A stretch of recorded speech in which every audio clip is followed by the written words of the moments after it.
कभी बूढ़ा होने का प्रयास नहीं है हमारे जीवन में। हमने अपने आप में हमने ये फीलिंग कर ली कि अब मेरे से नहीं होगा, अब मुझसे नहीं होने वाला। एक चरित्र आता है बहुत सुंदर। एक बूढ़ी अम्मा थी, थोड़ा परतवाड़ा की जीजियों और जितने आस्था चैनल पर सुन रहे हैं सब ध्यान लगाकर सुनना। एक बूढ़ी माँ, एक बूढ़ी आई शंकर जी के मंदिर में जाती थी, लोटा भर के जल चढ़ाती थी और वहां अपने घर से कपड़ा लेकर जाती थी और उस कपड़े से पूरे मंदिर को, जम के बोलो जरा, साफ कर देती थी। अब बूढ़ी आई तो बूढ़ी आई, और जितनी समझदार घर के बुजुर्ग होते हैं उतना समझदार दुनिया में कोई नहीं हो सकता। घर के बुजुर्ग की जिसने इज्जत कर ली है ना, उसकी चित्तवृत्ति में बैठ गया कि ये बुजुर्ग को जानना बड़ा कठिन काम है। बूढ़ी आई ने लोटा भर के गल से जाती, एक लोटा पानी ले जाती, शंकर जी को चढ़ा देती, पोछा लगा देती। 1 साल, 2 साल, 5 साल, 10 साल, 15 साल उसके लोटा भर जल चढ़ाते चढ़ाते निकल गए। 19 साल निकल गए उसके पानी चढ़ाते चढ़ाते। एक दिन वो लोटा रखी और लोटा रखने के बाद वो कपड़े से मंदिर को साफ कर रही थी, और कपड़े से मंदिर को साफ कर रही है, लोटा रख दिया है, और साफ करने के बाद जैसे ही आई तो उसका लोटा गायब हो गया। अब तुम उस बूढ़ी माता की ओर मत जाओ, अब तुम अपनी ओर जाओ। तुम्हारा लोटा अगर कोई ले जाए तो क्या होगा? अब ढूंढ रही है, लोटा मिल नहीं रहा, खूब ढूंढा, नहीं मिला, खूब प्रयास करा, नहीं मिला, घर चली गई। दूसरे दिन उसकी सहेली आई, चल शंकर जी के मंदिर, नहीं जा। बस 19 साल मंदिर गई है और लोटा गायब हुआ, मंदिर गायब, नहीं जा। एक दिन पूरा निकल गया, उसकी पड़ोसन फिर आई, उसकी पड़ोसन ने कहा चल मंदिर चल, नहीं जा, मेरा लोटा कोई ले गया, जब तक मेरा लोटा नहीं आएगा तब तक मैं मंदिर नहीं जाऊंगी।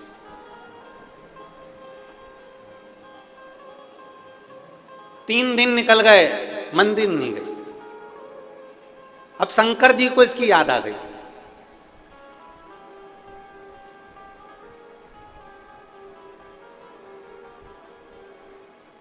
मेरा लोटा जब तक नहीं आएगा नहीं जाऊंगी। इतने में भगवान देवाधिदेव महादेव इसके घर पे पहुंच गए। शंकर भगवान इसके घर पे लोटा लेकर, शिव लोटा लेकर दरवाजा बजाया, बुढ़िया बाहर आई, कौन?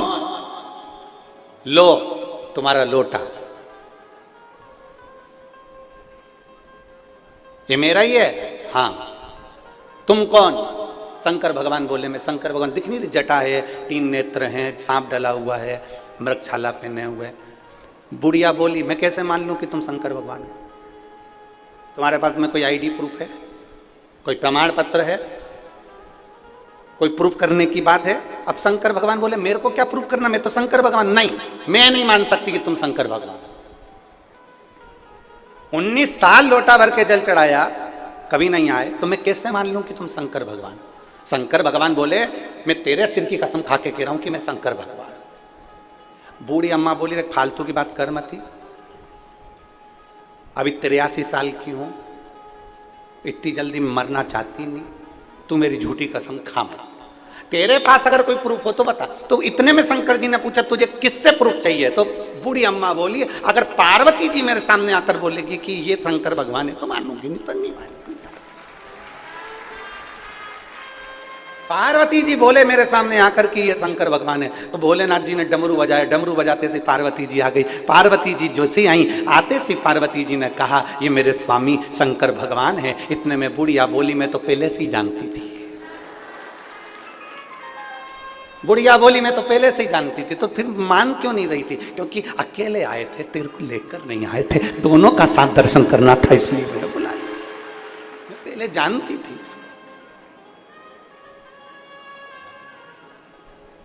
भक्ति, विश्वास दृढ़ता इसी को कहते हैं।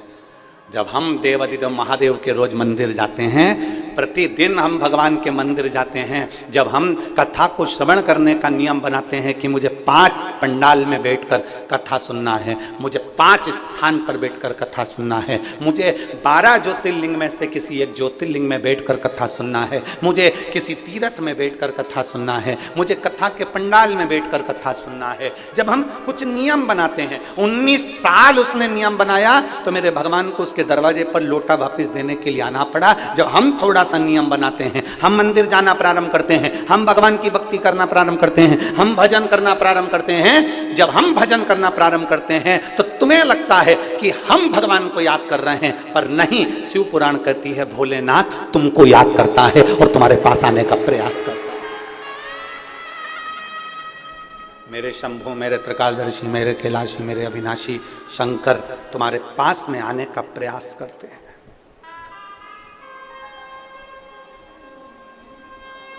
बुखार आता है, अरे बोलो तो जम के,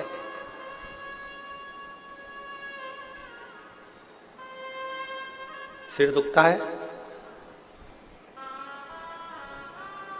पेट दुखता है, बुखार आया, सिर दुखा, पेट दुखा, शरीर में कोई सा भी कष्ट हुआ, सबसे पहले छूटता क्या है? शरीर में कष्ट हुआ तो सबसे पहले छूटता क्या है? बुखार आने पर आज मेरा शरीर ठीक नहीं है, आज मैं मंदिर नहीं जाऊंगी, आज मेरा सिर बहुत दुख रहा है, आज मैं भगवान की पूजन नहीं करूंगी, आज मेरा पेट दुख रहा है, आज मैं मंदिर नहीं जाऊंगी, आज मेरा शरीर में कष्ट है, मैं कथा में नहीं जाऊंगी। तो एक, जब तुम सिर में दर्द हुआ तो मंदिर छूटा, पेट में दर्द हुआ तो मंदिर छूटा, बुखार आया तो मंदिर छूटा। इतना तेज बुखार था तो भी डॉक्टर से पूछ रही है क्या खाऊं, मेरे को बहुत तेज फीवर है।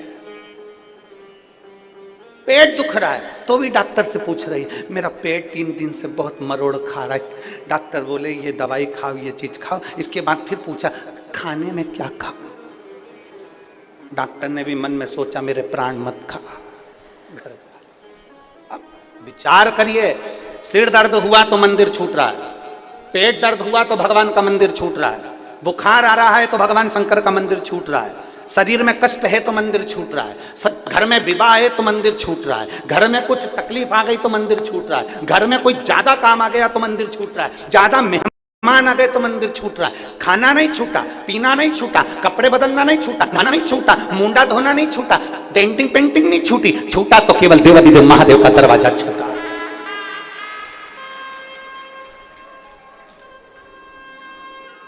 आज बहुत सारे मेहमान आए, आज मैं मंदिर नहीं जाऊंगी, तो इतने सारे मेहमान आए तो मुंडा भी मत दो। फिर सबसे पहले मेहमान आए तो ऊपर कमरे में गई और 4 बार दर्पण में देखी, आंख फाड़ फाड़ के, अच्छा बढ़िया दिख रही, और उसके बाद मुंडा धोने के बाद में ना जाने कौन कौन से 3-4 क्रीम थे वो सब लगा लू के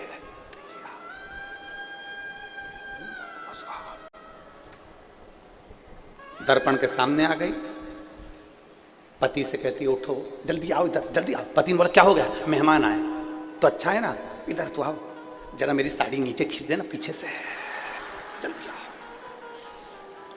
और पति बेचारा लेटा हुआ था, सोया हुआ था, बेचारा आया नीचे से और ये बढ़िया पटली वटली लेके कांच में दिख रही, और थोड़ा सा नीचे, और बढ़िया पल्लू लेके थोड़ा नीचे, थोड़ा और नीचे।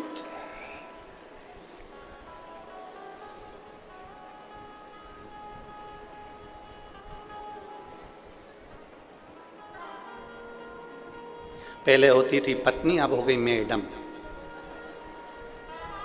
पति को दिन भर डम डम, अब क्या कर, जरा खींचना। पति भी बेचारा क्या बोले, बोले तो क्या।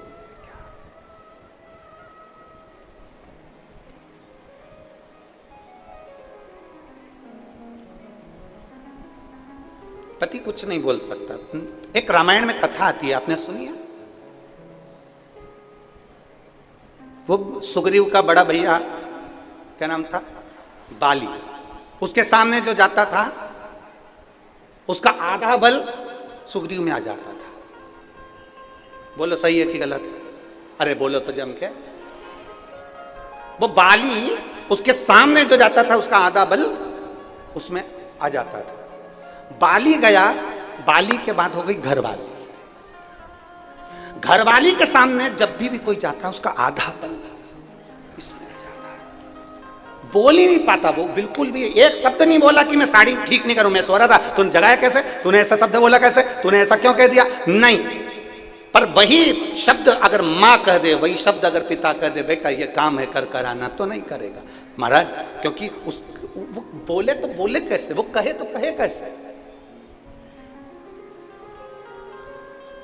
शिव महापुराण की कथा कर रही है। अपने आप को कभी बुजुर्ग मत समझना, अपने आप को कभी बूढ़ा ना समझिए। आपका पांव दुख रहा है, सिर दुख रहा है, शरीर में कष्ट है, रोग में अगर ग्रसित भी हो, तकलीफ से तकलीफ, एक पत्र है, देखिए हम ज्यादा पत्र कभी पढ़े नहीं है।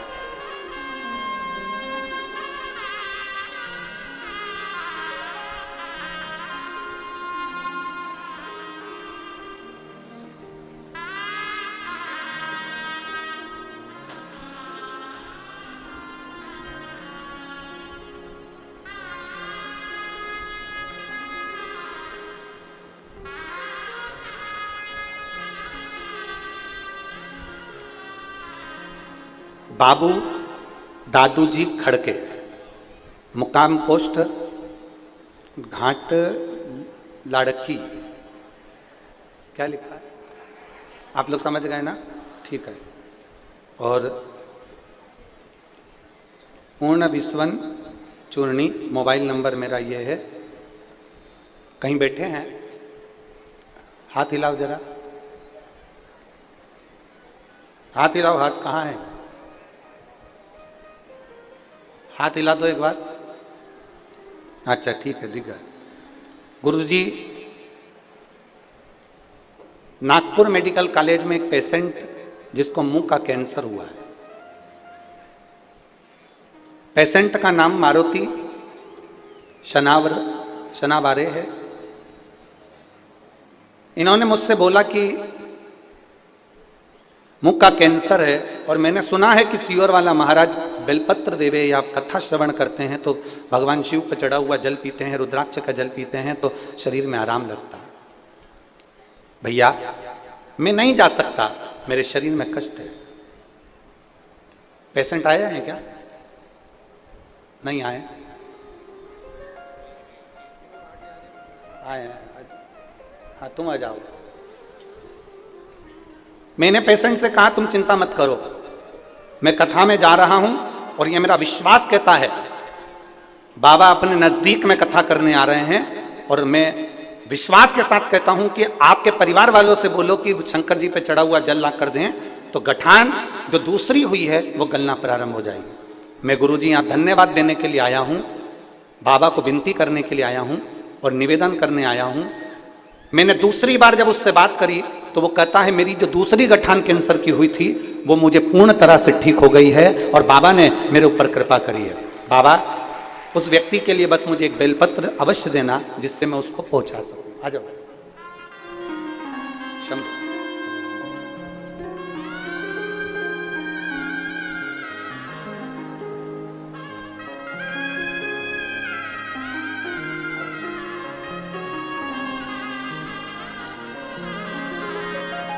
ठीक है,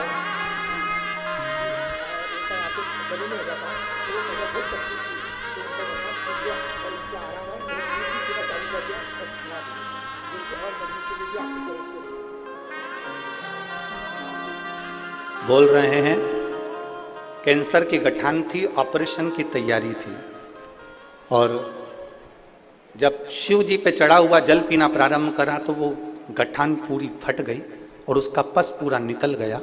निकलने के बाद डॉक्टर ने जब फिर चेकअप करा तो उस जगह पर कैंसर नहीं था। अब उन्होंने भोजन करना भी प्रारंभ कर दिया और दूध पीना भी चालू कर दिया। उसके साथ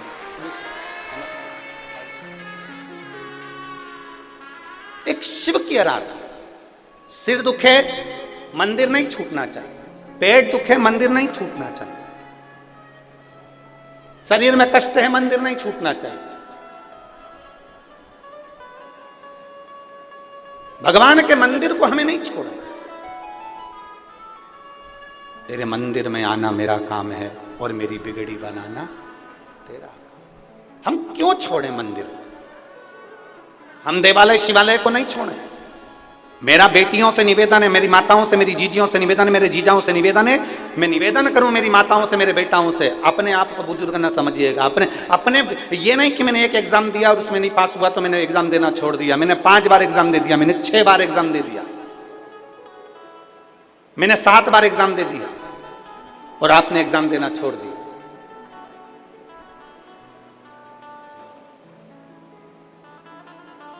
नहीं,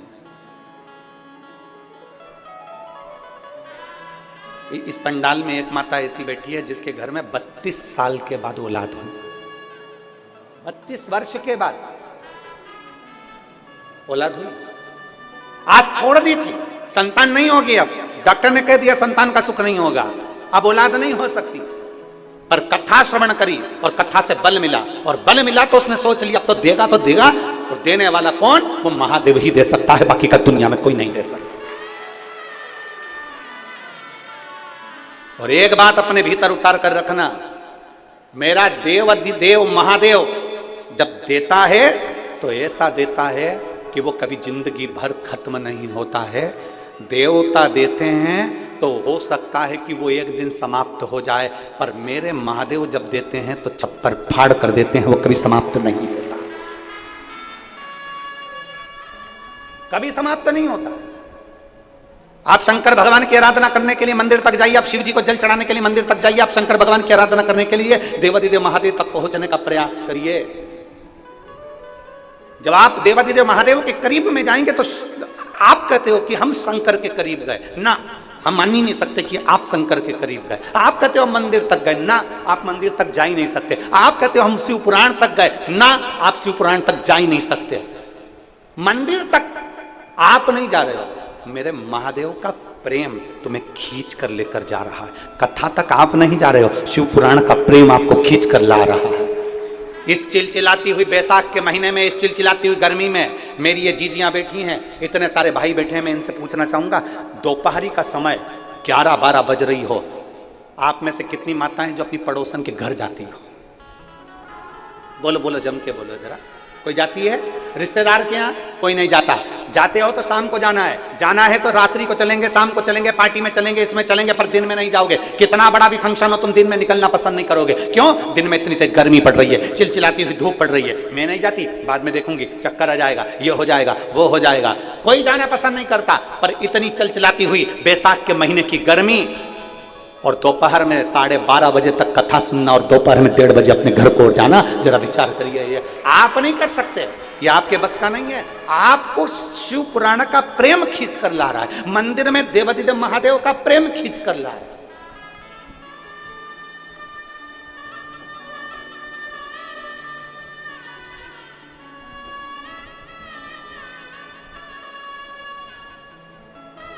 और बिना प्रेम के कोई नहीं जा सकता, जा ही नहीं सकता।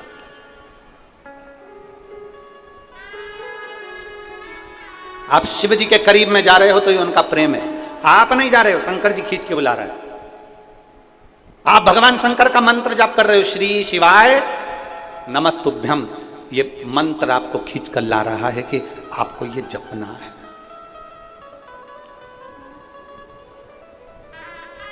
थोड़ी परीक्षा ले सकता है मेरा महादेव।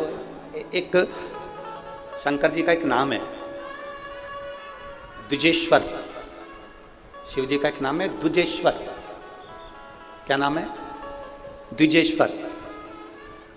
फिर एक बार बोलिए वापस, द्विजेश्वर। शिव जी का एक नाम है द्विजेश्वर।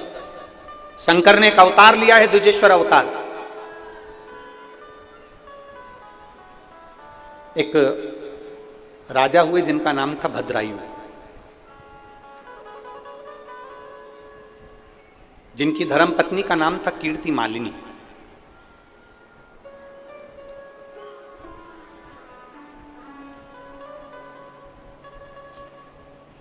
भद्रायु और कीर्ति मालिनी दोनों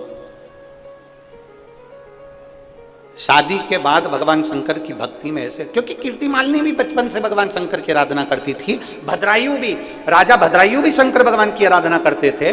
दोनों ने विवाह करा और विवाह करने के बाद दोनों ने नियम बना लिया कि प्रतिदिन शंकर भगवान के शिवलिंग का पूजन करना।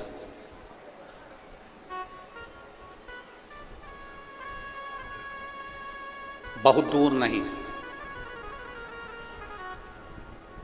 अगर रास्ते में भी हो ना, रास्ते में भी चल रहे हो और आज शंकर भगवान को तुम्हारा पानी नहीं चढ़ाया, आज शिव जी को तुमने जल नहीं चढ़ाया है, शंकर भगवान को जल नहीं चढ़ाया और तुम्हारी बोतल में जल रखा हुआ है, झूठा नहीं है, अच्छा है, सफर कर रहे हो, कहीं शिवालय दिख जाए रोक लो गाड़ी, आज मैंने दिन भर से भगवान को जल नहीं चढ़ाया था तो यहीं चढ़ा देती हूँ एकांतेश्वर महादेव। शिवालय भी ना मिले, शंकर का मंदिर भी ना मिले, भगवान शंकर का शिवलिंग भी ना मिले तो 2 मिनट गाड़ी रोको, किसी पेड़ के नीचे थोड़ी सी मिट्टी को इकट्ठा करो, शंकर जी का स्मरण करो, भोले बाबा आइए, 12 ज्योतिर्लिंग के रूप में अपने बोतल में पानी है वो ही शंकर को समर्पित कर दो, शिव उसको स्वीकार कर लेता है।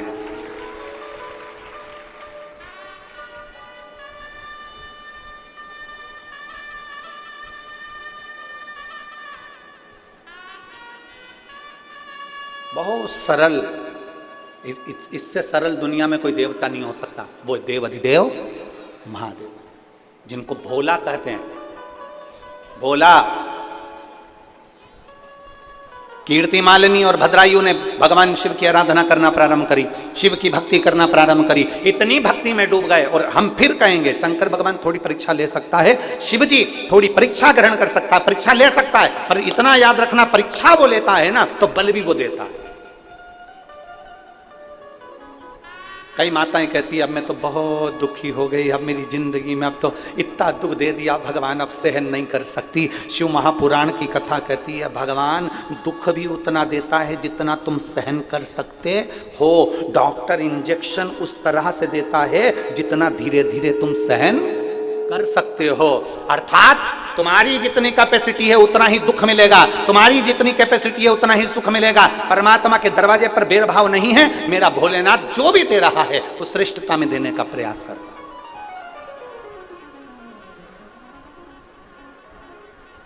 भद्रायु, कीर्ति मालिनी दोनों शिव की आराधना करते हैं, दोनों शिव की। और शंभो शरणे पड़ी मांगू घड़ी रे घड़ी, दुख काटो दया करी दर्शन आपो। शंभो शरणे पड़ी मांगू घड़ी रे घड़ी, दुख काटो दया करी दर्शन आपो। भद्रायु और कीर्ति मालिनी ने शिव जी की आराधना करना प्रारंभ कर दिया। भाग्य कौन लिखता है? जम के बोलो, कौन लिखने वाला है? वो देवता। भाग्य कौन लिखते हैं? देवता। भाग्य कौन लिखता है? विधाता। भाग्य लिखने वाला देवता होता है, भाग्य बनाने वाला देवता होता है, भाग्य लिखने वाला विधाता होता है, भाग्य लिखने वाला देवता होता है। अब विधाता ने भाग्य लिखा, देवता ने भाग्य लिखा, देवता का भाग्य कौन लिखता है? कोई तुमसे पूछ सकता है कि देवता ने हमारा भाग्य लिखा, तो देवता का भाग्य किसने लिखा?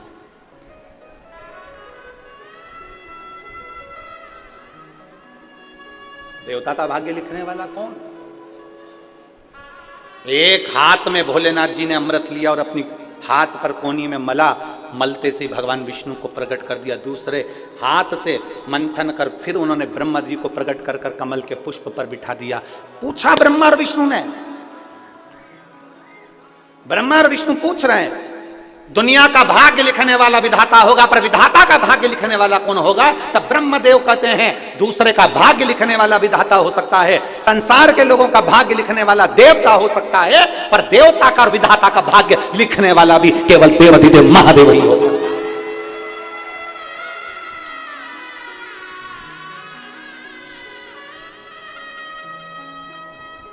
सारी दुनिया का भाग्य विधाता लिख सकते हैं, सारी दुनिया का भाग्य देवता लिख सकते हैं, पर देवता और विधाता का भाग्य भी महादेव लिखते हैं।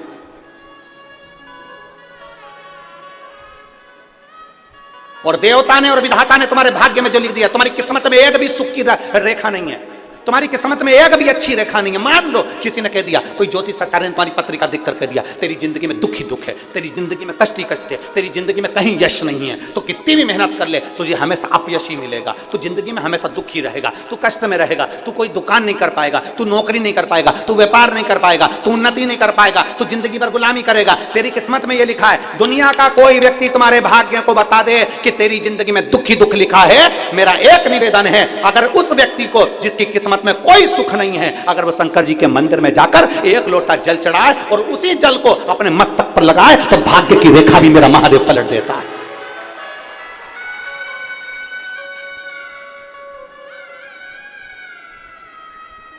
एक पत्र,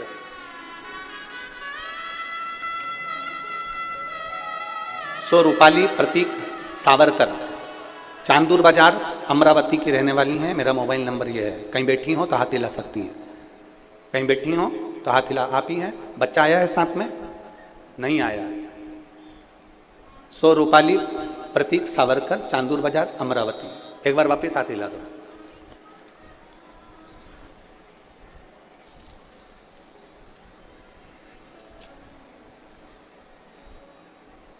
कई वर्ष तक संतान का सुख नहीं हुआ, एक बच्चा हुआ तो वो भी चला गया, फिर कोई औलाद नहीं हुआ। अब किसी के कहने पर हमने शंकर भगवान को जल चढ़ाना प्रारंभ करा और उसी जल को पीना प्रारंभ करा।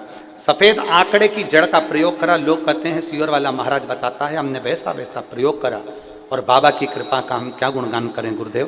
बाबा ने हमारी झोली भर दी और हमारे यहाँ संतान की प्राप्ति हुई, जिसका फोटो में लगा रही हूँ। आप लोग एलईडी पर आस्था चैनल पर फोटो देख सकते हैं। दोनों हाथ हिला दो एक बार जी वापिस। बधाई आपको बहुत बहुत। बैठिए। शिव तत्व आखिर इस पत्र में लिखा क्या कि डॉक्टर भी मना कर दिए, सारे चांस समाप्त हो चुके, तब देने वाला भी तो वो है। अकाल मृत्यु वो मरे जो काम करे चंडाल का, और काल उसका क्या बिगाड़े जो भक्त हो महाकाल का। बैठो बहन। जो शिव की आराधना करता है, जो शंकर की आराधना करता है, जो शिव की उपासना करता है, तुम्हारी किस्मत में, तुम्हारे भाग्य में विधाता ने, भगवान ने, देवता ने कोई सुख की रेखा नहीं लिखी। मान लो तुम हार रहे हो, बार बार हार रहे हो, तुम्हें लग रहा है कि तुम्हारी सुख की कोई रेखा नहीं, कोई सुख की रेखा नहीं।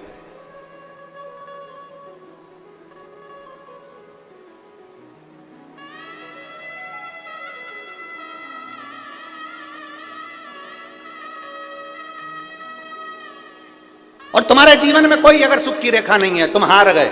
बहुत सारे लोग हैं ऐसे, नए नए बच्चे 10th का एग्जाम दिया, 12th का एग्जाम दिया, सीए का एग्जाम दिया, इंजीनियरिंग का एग्जाम दिया, डॉक्टरी की पढ़ाई कर रहे हैं, नहीं है, हार गए। नौकरी के लिए पुणे चले गए, मुंबई चले गए, हार गए। मेरी नौकरी नहीं लग रही, मेरा व्यापार नहीं चल रहा, हार गए। किसी ने कह दिया तेरी दुकान बांध दी, किसी ने कह दिया टोना कर दिया, किसी ने कह दिया नजर लग गई, किसी ने कह दिया कुछ हो गया। जब भूतों का नाथ, भूत अधिपति स्वयं मेरा महाकाल राजा तुम्हारे एक लोटा जल चढ़ाकर आते हो और पानी लाकर जब दुकान पर छींटते हो, तो किसी के बाप में दम नहीं है कि तुम्हारी दुकान पर नजर लगा दे, क्योंकि भूत अधिपति महाकाल राजा वहां है। कौन नजर लगा? किसकी हिम्मत, किसकी सामर्थ्य था?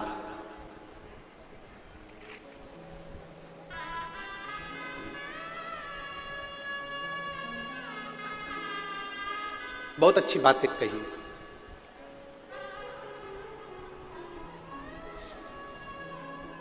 हे शिव, हे शिव, इन निगाहों में वो तासीर हो जाए।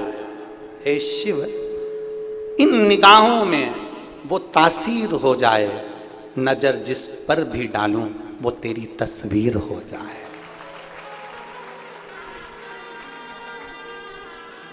मेरे महाकाल, हे महाकाल, इन निगाहों में वो तासीर हो जाए, मेरे भोले बाबा इन निगाहों में वो तासीर हो जाए, नजर जिस पर भी डालूं तेरी तस्वीर हो जाए। बस इतनी कृपा करना। जब हर एक में शिव दिखने लगे, हर पल पर घड़ी घड़ी में शंकर नजर आने लगे, समझ लेना कि शिव तुम्हारे भीतर समाहित हो गया।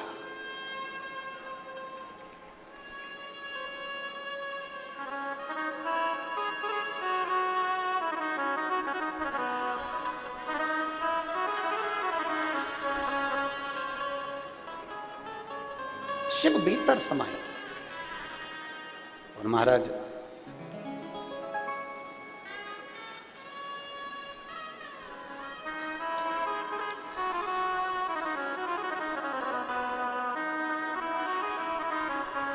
शंकर की भक्ति, शिव का स्मरण, शिव का गुणगान हमारे ना जाने कितने कितने दुख और तकलीफों को काट देता है। लिख दिया किसी ने, कह दिया किसी ने, तुम्हारी किस्मत में बच्चा नहीं है, तुम्हारी किस्मत में ये नहीं है, तुम्हारी किस्मत में ये नहीं है, तुम्हारी किस्मत में गाड़ी नहीं, तुम्हारी किस्मत में बंगला नहीं, तुम्हारी किस्मत में 4 व्हीलर गाड़ी नहीं, तुम्हारी किस्मत में विवाह नहीं होगा, तुम्हारी किस्मत ऐसी लिखी है कि तुम्हें दुख होगा, तुम्हारा मकान नहीं होगा। लिखने वाले ने लिख दिया, कहने वाले ने कह दिया। और जो चैलेंज देता ना कि तुम्हारी किस्मत में ये नहीं है, तुम्हें उस चैलेंज को स्वीकार करना चाहिए और अपने आप में इतनी मेहनत करना, इतनी मेहनत करना और शंकर जी पे भरोसा रखना, तो एक दिन गाड़ी क्या 4-5 गाड़ियां तेरे दरवाजे पर होगी, एक मकान क्या 4 मकान तेरे दरवाजे पर। हम क्यों हारे? क्यों? किस लिए?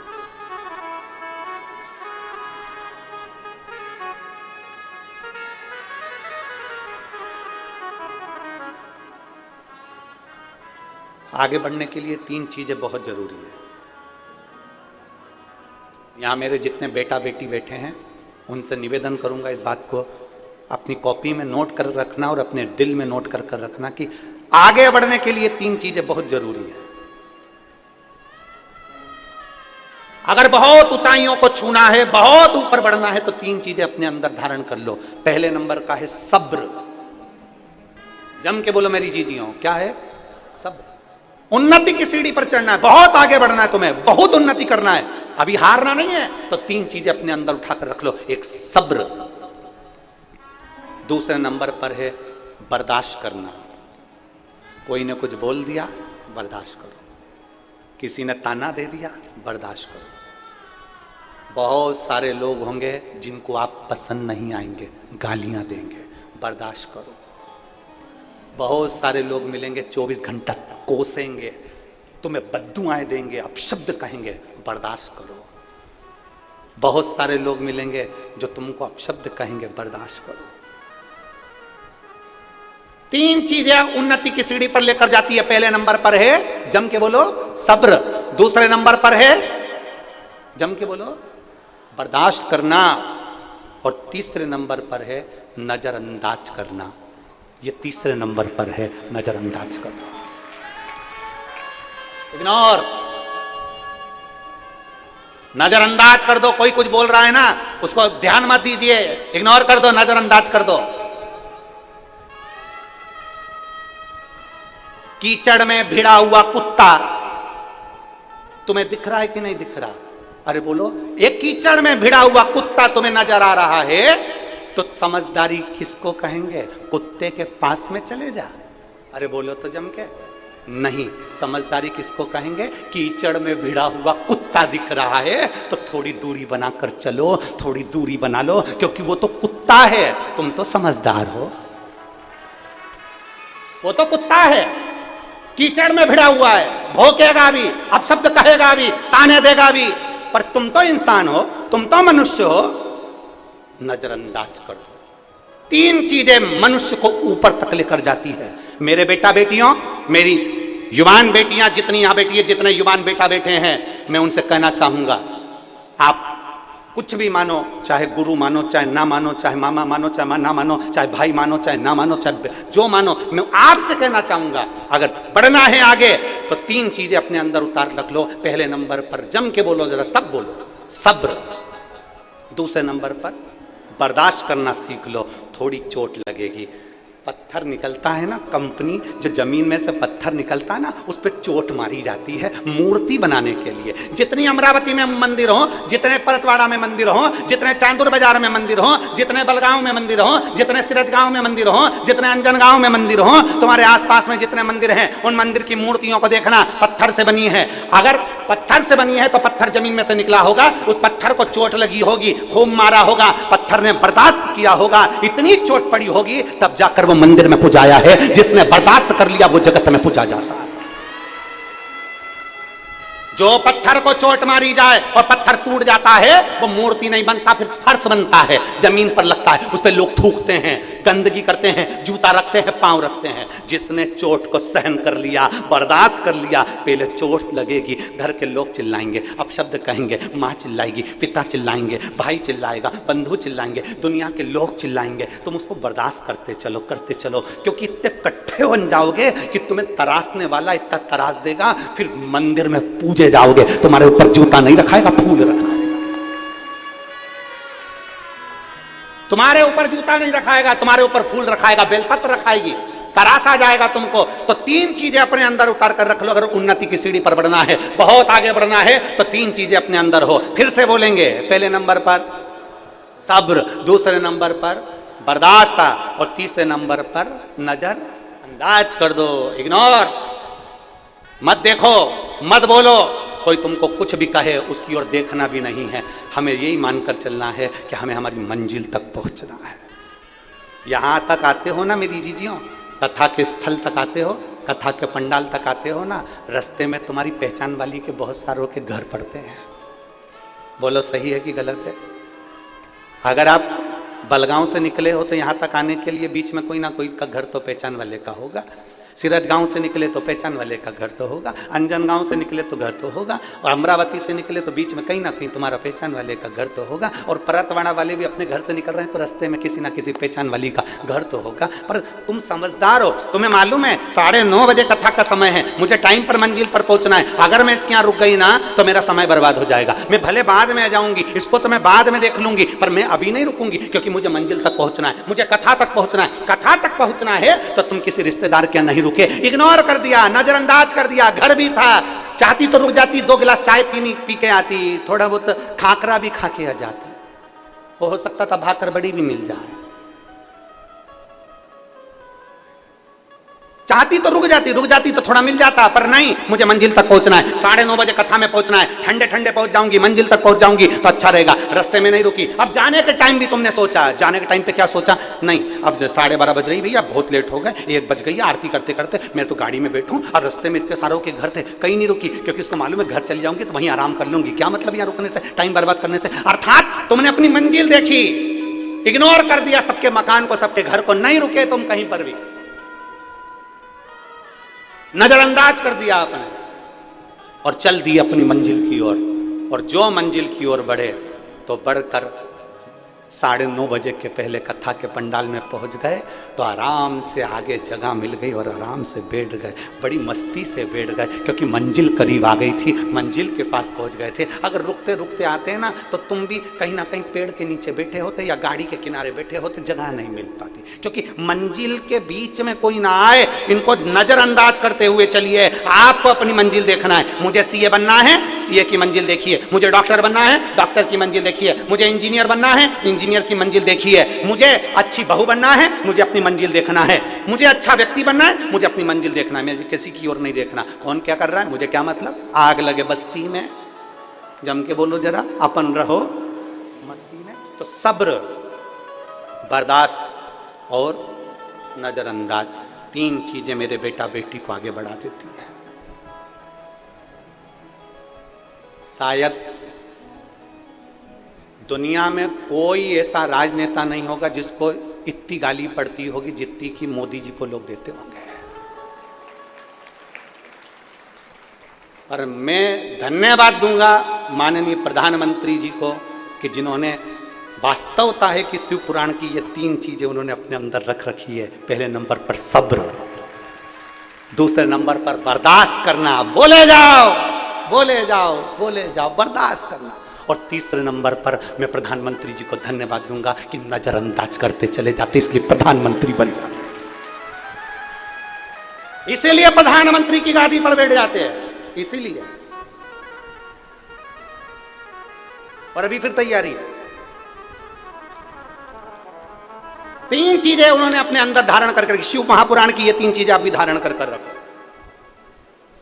और शायद वो तो नेता में है कि तो उनको इतनी, शायद दुनिया में कोई महात्मा या कोई संत या कोई पंडित ऐसा नहीं होगा जिसको इतनी गाली पड़ती होगी। सबसे ज्यादा हमको ही पड़ती है।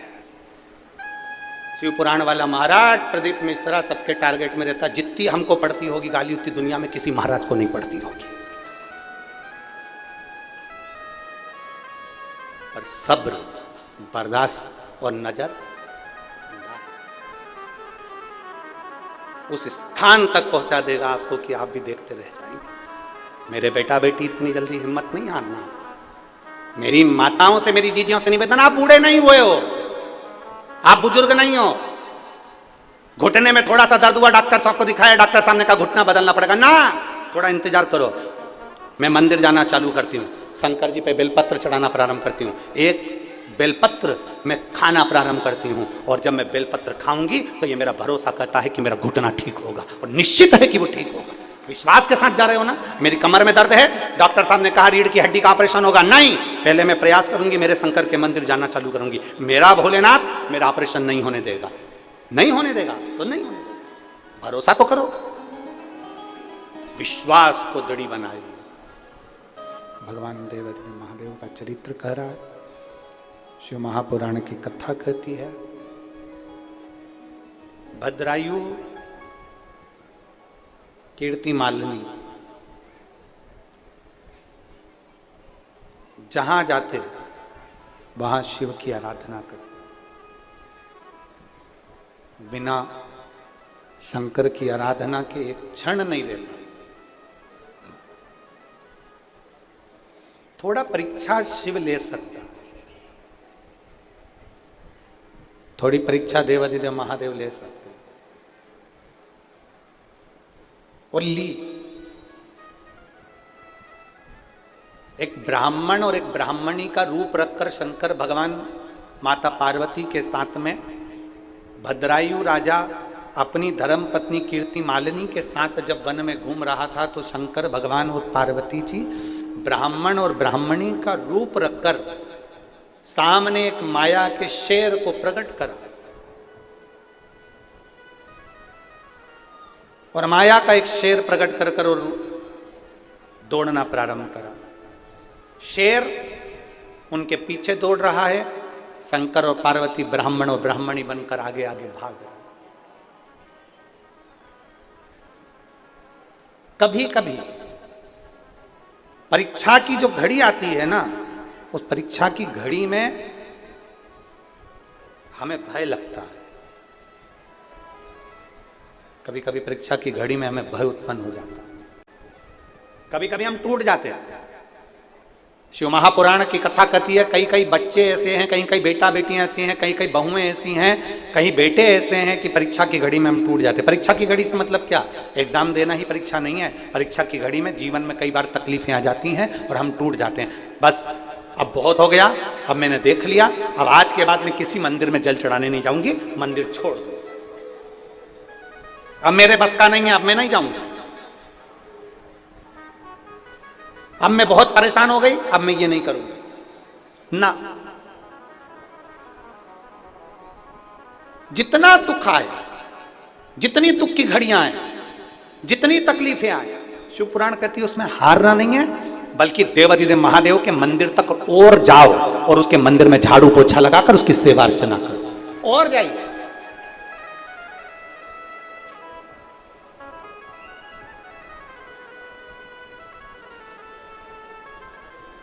और शंभु शरणे मांगू घड़ी दुख काटो, दया करी दर्शन आपो, दया करी दर्शन। जितनी परीक्षा चल रही है उस परीक्षा में हमें टूटना नहीं है और निखरना है। पार्वती जी की परीक्षा देखिए, माता पार्वती की परीक्षा। जन्म के समय पर नारद जी आ गए और नारद जी ने आते से कह दिया इसको जो पति मिलेगा वो भस्मी रामाने वाला मिलेगा, जटा जूड़ बांधने वाला मिलेगा, अड़भंगा मिलेगा, भस्म रमाने वाला, जटा बांधने वाला, और ऐसा ऐसा पति मिलेगा। आपको कोई पत्रिका देखकर बता दे कि आपके साथ में ऐसा ऐसा होने वाला है, तो कई लोग तो ऐसे हैं कि जिंदगी जीना ही छोड़ देते।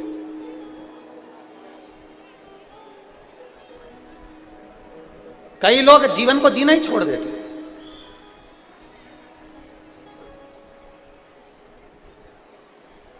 कई घरों में तो हमने देखा है, माताएं कहती हैं मेरी मर्जी से चलना पड़ेगा मेरे घर में। अरे बोलो तो जम के। अब तुमने सुना कि नहीं सुना तो हमको तो नहीं मालूम कि तुम्हारे यहां पर बोला कि नहीं बोला। कई घरों में बुजुर्ग लोग कह देते हैं हमारी मर्जी से चलना पड़ेगा, मैं तुम्हारा बाप हूं, मेरी मर्जी से चलना पड़ेगा। कई माताएं कह देती है मैं घर की मां हूं, मेरी मर्जी से चलना पड़ेगा। अब जो कह रही हैं कि मेरी मर्जी से चलना पड़ेगा, हम उनसे पूछना चाहते हैं तुम्हारी मर्जी से पैदा हुए क्या? अरे बोलो तो जम के, बोलो री परतवाड़ा की जी जम के बोलो, तुम्हारी मर्जी से पैदा हुए क्या? जम के तो बोलो। नहीं, तुम्हारी मर्जी से पैदा नहीं हुए। अगर तुम में मर्जी से पैदा होते तो तुम ये सोचते मैं अच्छे घर में पैदा हूं, मैं ऐसे घर में पैदा हूं, मैं वैसे घर में पैदा हूं। घर तुम्हें तुम्हारी मर्जी का नहीं मिला, पैदा तुम अपनी मर्जी से नहीं हुए, भाग्य तुम्हारी मर्जी का नहीं है, मकान तुम्हारी मर्जी का नहीं है, पढ़ना कुछ चाहते थे पढ़ कुछ रहे हो, तुम्हारी मर्जी का नहीं है, जो ललाट पर लिखा उसके अनुसार चल रहे हो। बहू जम के बोलो, तुम्हारी मर्जी की नहीं। भेरू वो भी तुम्हारी मर्जी का नहीं, जो ललाट पर लिखा वो मिला। सोच के बैठी थी मंगलवार के दिन मरूंगी, मालूम पड़े उसके पहले ही निपट गई तो। मरना भी अपनी मर्जी का नहीं है, जन्म हमारी मर्जी का नहीं, मृत्यु हमारी मर्जी की नहीं, घर हमारी मर्जी का नहीं, परिवार हमारी मर्जी का नहीं। मेरे को जन्म लेना था इस घर में, मेरे को जन्म लेना था उस घर में, मुझे ऐसी सास मिलना थी, मुझे वैसा मिलना था, मुझे ऐसा करना था। कुछ भी तुम्हारी मर्जी का नहीं है तो फिर अपनी मर्जी किसी पे थोप क्यों रहे हो? जो भगवान ने लिखा है बस वैसा निभाने का प्रयास करो। जो मिला बहुत अच्छा मिला, जो मिला बहुत अच्छा मिला, जो हो रहा है बहुत अच्छा हो रहा है, और जो होगा वो भी बहुत अच्छा होगा अपनी मर्जी से।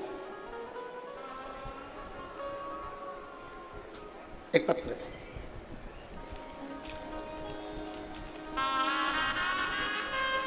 सो माया अमोल पांडे, मुकाम पोस्ट रासेगांव, तहसील अचलपुर, जिला अमरावती की रहने वाली हूँ। कहीं बैठी हो तो हाथ हिलाइएगा, अगर कहीं बैठी हो देखिए का। अच्छा बच्चा लाए साथ में, लिया आ जाओ लिया। सोमाया अमोल पांडे, मुकाम पोस्ट रासेगांव, तहसील अचलपुर, जिला अमरावती की रहने वाली हूँ। मेरी शादी को 14 साल हो गए थे, संतान का सुख नहीं था। गुरुदेव 1 वर्ष 2 वर्ष 3 वर्ष 4 वर्ष 8 वर्ष 9 वर्ष तक हम लोगों ने डॉक्टर को दिखाया। 8-9 साल में इतने हताश हो गए कि डॉक्टर को दिखाना भी बंद कर दिया। 9 साल निकल गए, 10 साल निकल गए, 11 साल निकल गए, 12 साल निकल गए, पर संतान का सुख नहीं। अब करें क्या? अस्पताल के बहुत इलाज करवाए, कई लोगों ने कहा वहां चले जाओ, वहां से गोद भरवा लो, हमने गोद भी भरवाई। तब हमने 8 साल इलाज कराने के बाद में और सब दूर जाना बंद कर दिया। कहीं पर नहीं जाते, कोई बाबा जोगी नहीं और कोई डॉक्टर नहीं, सब बंद कर दिया। अब तभी हमारी ननद जो प्रतिदिन आपकी शिव पुराण की कथा सुनती है, हमसे कहती है भाभी आप संतान प्राप्ति के लिए सफेद आंकड़े की जड़ का प्रयोग करो। हमने हमारी ननद से कहा अब ये कौन सा नया महाराज आ गया जो ये आंकड़े की जड़ का प्रयोग बता रहा है। तब मेरी ननद ने कहा आप टीवी पर कथा आती है उसको सुना करो और सफेद आंकड़े की जड़ आप कमर में बांधो। मैंने मेरी ननद के कहने पर पहली बार पशुपतिनाथ का व्रत किया और सफेद आंकड़े की जड़ को कमर पर बांधा। गुरुजी सत्य कहूं ना तो मेरा भरोसा तो नहीं था, क्योंकि इतने सारे मैं बाबाओं से मिली, इतने सारी जगह से गोदी भरवाई, इतने डॉक्टरों को दिखाया कि संतान नहीं हो सकती। 14 साल हो गए, अब क्या संतान हो। पर बाबा ने ऐसी कृपा करी, हमें 3 महीना भी नहीं हुआ सफेद आंकड़े की जड़ बांधे हुए, और 2.5 महीने के अंदर मेरा गर्भ ठहर गया और बाबा की कृपा से मेरे यहाँ संतान की प्राप्ति हुई, जो 14 साल के बाद मुझे औलाद है। 14 वर्ष के बाद मुझे संतान बाबा ने।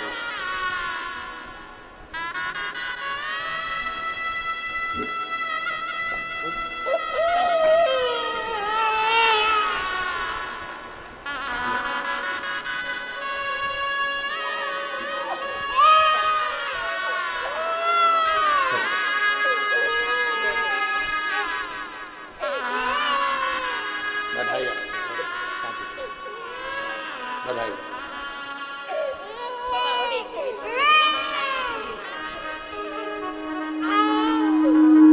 14 वर्ष के बाद औलाद देवहृदय महादेव ने दी है। एक बार जोरदार ताली बजाकर बाबा का धन्यवाद। साधु शिव तक। और खाली ना जाता कोई दर से तुम्हारे, खाली न जाता कोई दर से तुम्हारे, मैं भी खड़ी हूँ नंगे बागे पसारे, अपने हृदय से लगा लो, गिरा जा रहा हूँ, उठा लो भोले अपने हृदय से, अब तो ना टालो, गिरी जा रही हूँ, उठा लो। एक विश्वास जड़ी बनाई, एक भरोसा जड़ी बनाई। पार्वती जी के भाग्य में पति लिखा, अड़भंगा, भस्मी रवाने वाला, जटाजूड़ बांधने वाला, नग्न वेशधारी। पार्वती जी बड़ी हुई, वन में चली गई तपस्या करने के लिए, भगवान शिव का तप साधना कर। तप साधना में लीन, समय आया भोजन छोड़ दिया, केवल बेलपत्री के पत्ते का सेवन करती थीं, वो भी छोड़ दिया। केवल श्वास, नासिका के एक छिद्र से श्वास लेना और दूसरी श्वास छिद्र से छोड़ देना,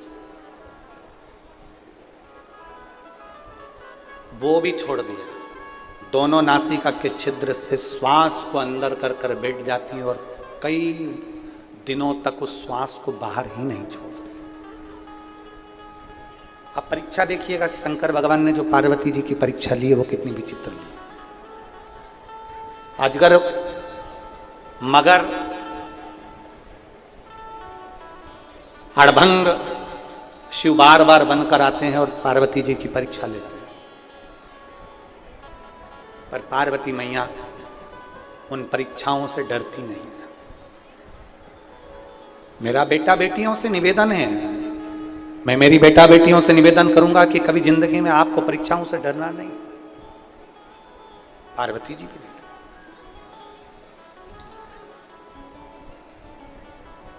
बिल्कुल ना डरिए।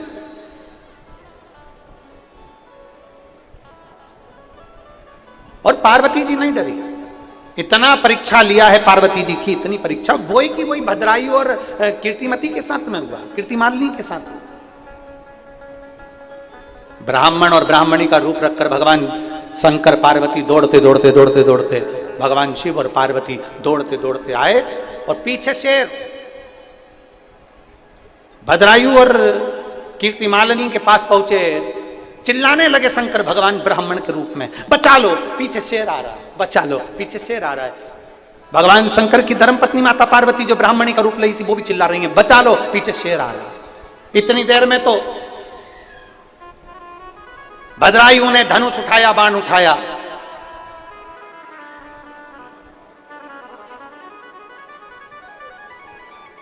और शेर लपक कर आया। ब्राह्मण की पत्नी ब्राह्मणी को शेर ने पंजे में भर लिया, और जो पंजे में भरा और मुख में भरकर खींचते खींचते वो ले जाने लगा। भगवान शंकर जो ब्राह्मण के रूप में थे वो हाथ जोड़कर कहते हैं, भद्रायु मेरी पत्नी को बचा ले, मेरी पत्नी को बचा ले। भद्रायु ने जो बाण छोड़ा शेर को लगा, पर वो छेदित होकर चले गया, पर शेर उस ब्राह्मणी को खींचता खींचता ले गया। आखिरी में ब्राह्मणी के टुकड़े टुकड़े सामने शेर ने कर दिए और खाना प्रारंभ कर दिया। ब्राह्मण रोता बिलखता हुआ भद्रायु के आगे, उसकी धर्म पत्नी के आगे हाथ जोड़कर कहता रहा, मेरी पत्नी को बचा लो, मेरी पत्नी को बचा लो। पर भद्रायु से वो पत्नी बच नहीं पाई, बची नहीं। शिव महापुराण की कथा कहती है, भगवान शंकर का संवाद कहता है, शिव तत्व कहता है। भगवान शंकर ब्राह्मण के रूप में कहते हैं, भद्रायु राजा, मैंने तो सुना था तेरा धनुष और बाण दोनों तीव्र है, मैंने सुना था तू दुनिया की रक्षा करता है, मैंने सुना था तू प्रजा की रक्षा करता है, तूने मेरी पत्नी की रक्षा नहीं करी, मैंने मेरी पत्नी की रक्षा नहीं करी, मैं तुझे श्राप देता हूं। भद्रायु चरणों में पड़ गया, कीर्तिमालिनी चरणों में पड़ गई, आप क्षमा करिए, आपको क्या चाहिए वो ले लो, जो चाहिए आपको दे दिया जाएगा, मेरा पूरा भंडार आपके लिए, मेरा पूरा राजघराना आपके लिए, मेरी पूरी राज सत्ता आपके लिए, आपको जो चाहिए लीजिए। ब्राह्मण कहता है, नहीं, धन लेकर करूंगा क्या, मेरी तो अर्धांगिनी चली गई। राजन, अगर इतने बड़े धर्मात्मा हो तो आप क्या अपनी अर्धांगिनी को मुझे दे सकते हो? आपकी पत्नी कीर्तिमालिनी को क्या मुझे दे सकते हो? राजा ने हाथ जोड़कर कहा, महाराज कैसी बात करते हो, आप ब्राह्मण हो, आप ब्राह्मण हो, एक संत, एक साधु, सन्यासी, तपस्वी, ब्राह्मण, साधक, उपासक की वाणी क्या होना चाहिए, शब्द क्या होना चाहिए, उसकी लैंग्वेज क्या होना चाहिए, उसके मांगने का तरीका क्या होना चाहिए, उसको क्या बोलना चाहिए, मैं क्या बताऊं महाराज। भद्रायु कहते हैं, मैं क्षत्रिय हूं, आप ब्राह्मण हैं, ब्राह्मण को हमेशा सोच समझ कर विचार कर कर बोलना चाहिए। कहीं आपकी वाणी में कोई ऐसा शब्द तो नहीं आ गया, कोई संत, कोई साधु, कोई सन्यासी, कोई तपस्वी, कोई साधक, कोई उपासक जो भगवान को मानने वाला है, परमात्मा को रिझाने वाला है, वो अपनी वाणी को इतना विचित्र कैसे कर सकता है, अपनी वाणी को इतना ऐसा कैसे कर सकता है कि आप अपनी पत्नी दे दीजिए?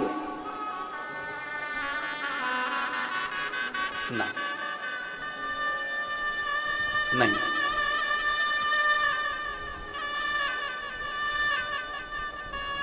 महाराज, ब्राह्मण देवता मैं अपनी पत्नी को नहीं दे सकता। आप कैसे कह सकते हो, आप कैसे बोल सकते हो कि मेरी पत्नी, आप मेरी पत्नी को मांग रहे हो? जरा विचार करिए, मैं नहीं दे सकता।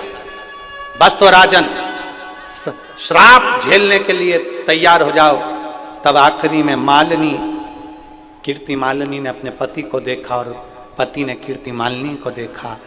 ब्राह्मण है, दरवाजे से खाली जाए, ठीक नहीं। राजा ने हाथ में संकल्प लिया, ठीक है, मैं अपनी पत्नी को तुम्हें दे देता हूं, मैं अपनी पत्नी को तुम्हें दे देता हूं, पर अभी शरीर को नहीं रखूंगा, क्योंकि मेरी पत्नी को मैं बहुत चाहता हूं, मेरी पत्नी को मैं बहुत स्नेह करता हूं। सामने चिता लगाई और सामने चिता लगाकर अग्नि को प्रकट करा, और भद्रायु राजा उस अग्नि में कूदने वाला था। इतनी देर में उस ब्राह्मण के स्वरूप में से शंकर भगवान निकलकर बाहर आ, शिव बाहर।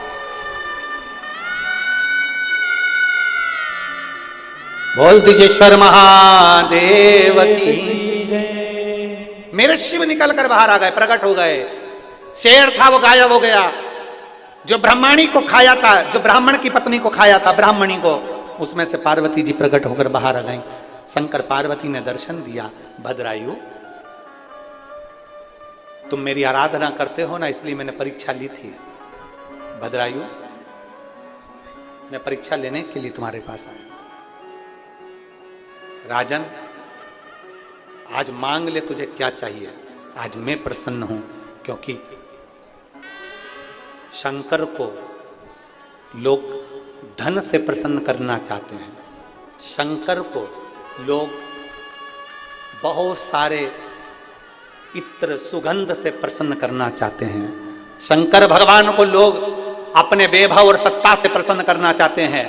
शंकर भगवान खुद भद्रायु के सामने कहते हैं, सुनो भद्रायु, मैं तुमसे इसलिए प्रसन्न हूं क्योंकि तुम मुझे प्रसन्न करने के लिए कभी धन और दौलत नहीं, मुझे प्रसन्न करने के लिए केवल एक बूंद जल समर्पित कर देते थे, इसलिए आज मैं प्रसन्न होकर तुम्हें वर प्रदान करने वाला। मेरी जीजियों, मेरे जीजाओं, मेरी माताओं, मेरे भाई, मेरी बहन, और जितने आस्था चैनल पर कथा सुन रहे हैं, जितने फेसबुक यूट्यूब पर कथा सुन रहे हैं, जितने परतवाड़ा की इस पवित्र भूमि पर कथा को श्रवण कर रहे हैं, उनसे निवेदन करूंगा, एक बूंद जल अगर महादेव को चढ़ाया जाता है तो महादेव तुम्हारे अपने हो जाते हैं। जो तुम मांगते हो वो महादेव को तुम्हें देना ही पड़ता है। जब एक बूंद जल से महादेव हमारे हो जाते हैं तो एक लोटा जल तुम रोज चढ़ाते हो तो क्या महादेव तुम्हारी नहीं सुनेंगे?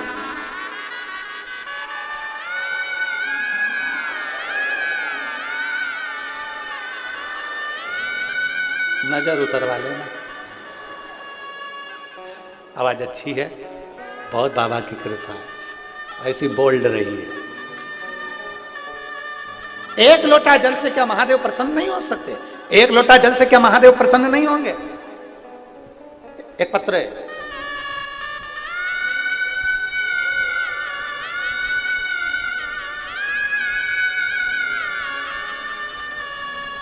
राजश्री शर्मा, बुरहानपुर की रहने वाली हूं मैं। यहां कथा सुनने बुरहानपुर से आई हूं, बुरहानपुर से। राजश्री शर्मा कहीं बैठी हो तो हाथ हिला सकती है, कहीं बैठी हो तो हाथ हिला सकती हैं। राजश्री शर्मा बुरहानपुर की रहने वाली है, मैं बुरहानपुर से आई हूं, कहीं बैठी हो तो हाथ हिला सकती हैं।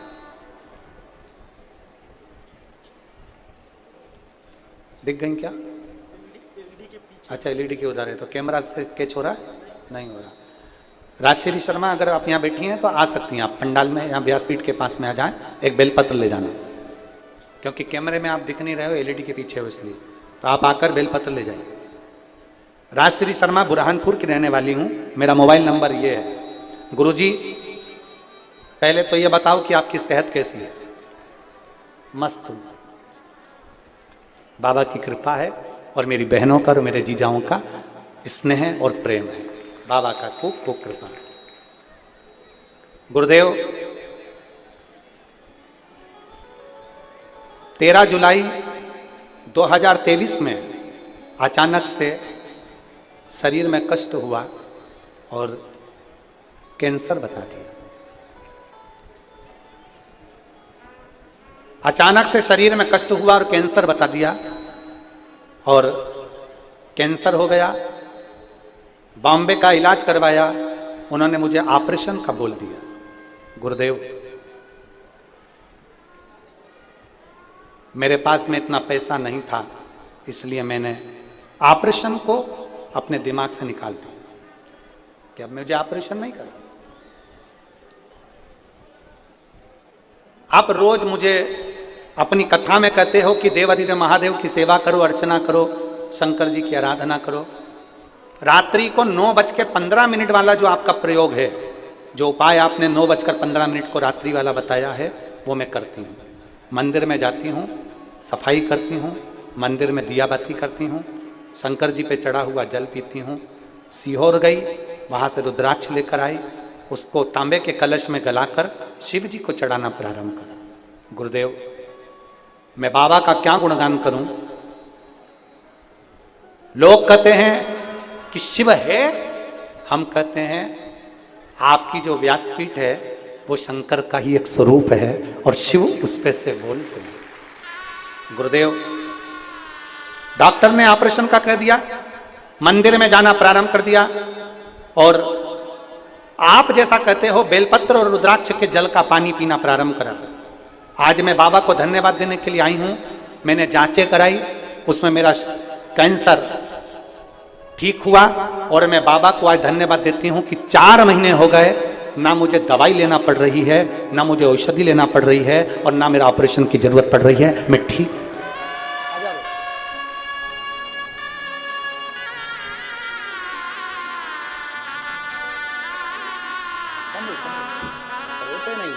बाबा बाबा तो बहुत है ना।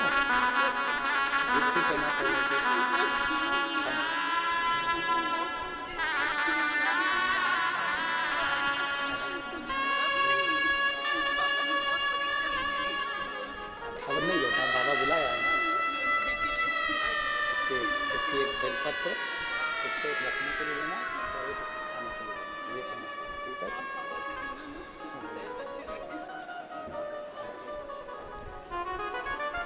आप पंडाल में जगह मिल गई ना। शंभू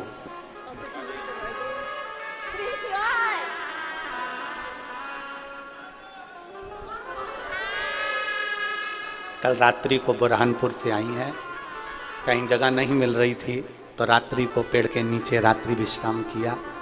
एक कंकर को अपने सिर के पास में रखकर सो गई और बाबा से विनती करते हैं। परतवाड़ा की मेरे जितने यहाँ सेवादार लगे हैं परतवाड़ा में, जायसवाल जी जो कथा करा रहे हैं, मैं श्री ओम प्रकाश जी, नंद किशोर जायसवाल जी से और श्री प्रकाश नंद किशोर जायसवाल जी से एक निवेदन करना चाहूँगा, क्योंकि उस 2 से 3 पत्र हमारे पास में आए हैं। प्रकाश जी आपसे भी कहूँगा, नंद किशोर जी से भी कहूँगा, 2-3 पत्र हमारे पास में आए हैं कि रात्रि को जब लोग भजन करते हैं या कीर्तन करते हैं तो कई लोग आकर भजन कीर्तन बंद करवा देते हैं, चिल्ला चोट करते हैं। मेरा ये सही है? तो मेरा प्रकाश जी से और श्री ओम प्रकाश जी से भी मैं निवेदन करूंगा इस चीज़ को। ओम प्रकाश जी आप भी थोड़ा ध्यान रखें, प्रकाश जी आप भी थोड़ा ध्यान रखें। हमारे बीच में विधायक महोदय श्री रवि जी राणा जी आए हैं, जिन्होंने बहुत सुंदर कथा अमरावती में कराई थी। बहुत बहुत साधुवाद। ऐतिहासिक कथा अमरावती में कराई। तो मेरा प्रकाश जी आपसे भी निवेदन है और श्री ओम प्रकाश जी से भी निवेदन, और यहाँ जितने सेवादार लगे हैं, कार्यकर्ता, रात्रि को जो माताएं भजन करती हैं, कीर्तन करती हैं, स्मरण करती हैं, नृत्य करती हैं, आनंद करती हैं, भजन कीर्तन में डूबी रहती हैं, आप उनको बिल्कुल भजन करने के लिए मना नहीं करें। उनका मन हो जितनी देर वो भजन करें। देख लो पीछे वाले कितने खुश हो गए।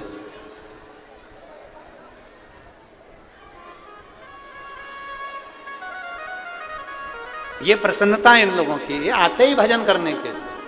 तो कृपया निवेदन है आप सबसे, इनको खूब भजन कीर्तन करने। रात्रि के समय पर कोई 2-3 लोग आते हैं, वो भजन कीर्तन बंद करवाते हैं। मेरा श्री रवि जी राणा जी भी आए हुए हैं, और यहाँ के अगर विधायक जी भी यहाँ पर हों तो उनसे भी निवेदन करूँगा, उनके भी सेवादार, श्री रवि राणा जी आपके भी सेवादार, इस चीज़ का ध्यान रखें कि रात को महिलाएं जो भजन करती हैं उसको बंद ना किया जाए, उनको करने दो। जितनी देर वो भजन करे, भजन में क्या दिक्कत है भाई? भजन में क्या तकलीफ है? करो भजन, स्मरण करिए, भक्ति करिए, आय काय के लिए, भजन के लिए। और यहाँ के जितने भी सेवादार लगे हुए हैं, कोई निःशुल्क पानी पिला रहा है, कोई बिस्कुट खिला रहा है, कोई कोल्ड ड्रिंक, कोई आइसक्रीम, कोई भोजन, कोई भंडारा, कोई प्रसादी, कोई चना, कोई भेलपुरी, जो खिला रहे हैं, जो पिला रहे हैं, बड़े आनंद में, जल व्यवस्था, ठंडा पानी की व्यवस्था, इन सब के लिए मैं जोरदार ताली बजाकर स्वागत करिए इनका। साधुवाद। परतवाड़ा वालों, दिल लूट लिया तुमने खिलाने और पिलाने के मामले में, धन्य है आप, साधुता।